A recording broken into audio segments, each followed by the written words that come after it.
Princípios básicos de Henry Ford, princípios básicos de Ford. Então esse será o vídeo de hoje, que trarei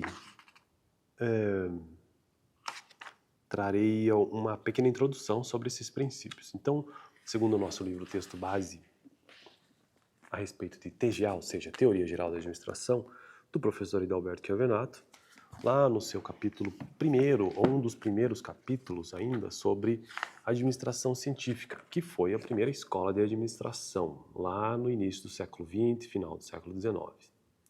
E sendo que o principal nome dessa escola é o Frederick Winslow Taylor, que eu tratei no vídeo passado, inclusive, sobre os seus princípios, que foi o princípio do planejamento, princípio de preparo, princípio do controle e princípio da execução. E aí hoje, então, o segundo grande nome aí da administração científica, que é uma escola de administração, foi a primeira, né, que fez essa junção entre a administração de empresas e ciência, um método científico mais racionalista. Então, princípios básicos de Henry Ford, que esteve vivo entre 1863 e 1947. Então, Henry Ford foi o divulgador das ideias da administração científica. O Winslow Taylor foi o criador, né? E Henry Ford foi o divulgador. E precursor da produção em massa com a adoção da linha de montagem. Então, sempre que se pensa em linha de montagem e produção em massa, deve-se pensar em Henry Ford. A produção em massa se baseia na simplicidade por meio de 3 aspectos.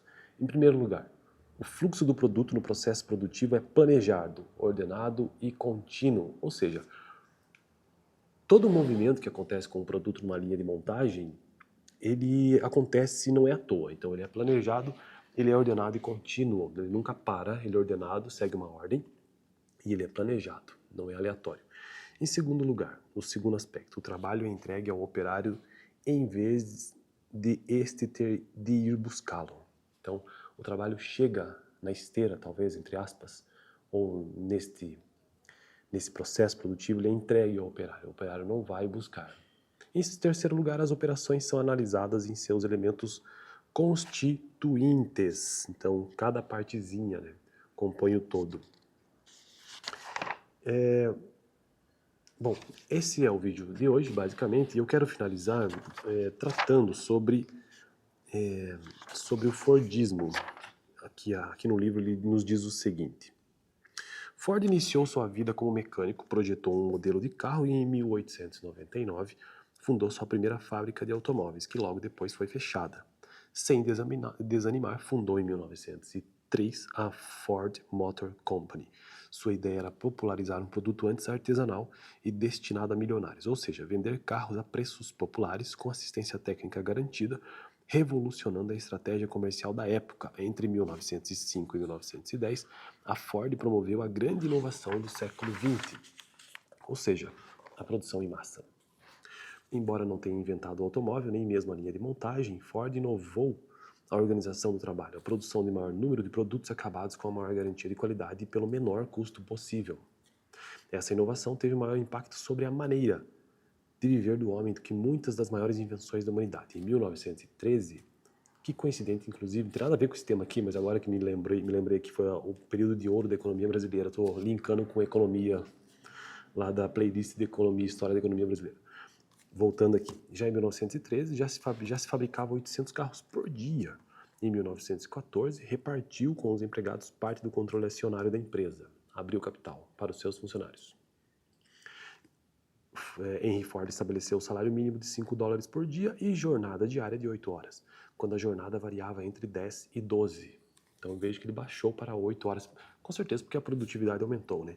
Em 1926 já tinha 88 fábricas e empregava 150 mil pessoas, fabricando 2 milhões de carros por ano. Utilizou um sistema de concentração vertical, produzindo desde a matéria-prima inicial ao produto final acabado. Então, vertical do ponto de vista estratégico, né, de controle de toda a cadeia produtiva. Além da concentração horizontal, por meio de uma cadeia de distribuição comercial formada por agências próprias. Ford fez uma das maiores fortunas do mundo graças ao constante aperfeiçoamento de seus métodos e processos de trabalho, a Racionalização da produção proporcionou a linha de montagem que permitiu a produção em série. Na produção em série, ou em massa, maquinário, material, mão de obra e desenho do produto são padronizados, o que proporciona um custo mínimo. Daí a produção em grandes quantidades, cuja condição precedente é a capacidade de consumo em massa real ou potencial na outra ponta. Bom, então esse foi o vídeo de hoje, né, de forma bem básica, tentando entender a importância aí de Henry Ford e seus 3 princípios, ou seus 3 aspectos. O fluxo do produto no processo produtivo é planejado, ordenado e contínuo. O trabalho é entregue ao operário em vez de ter de buscá-lo. As operações são analisadas em seus elementos constituintes.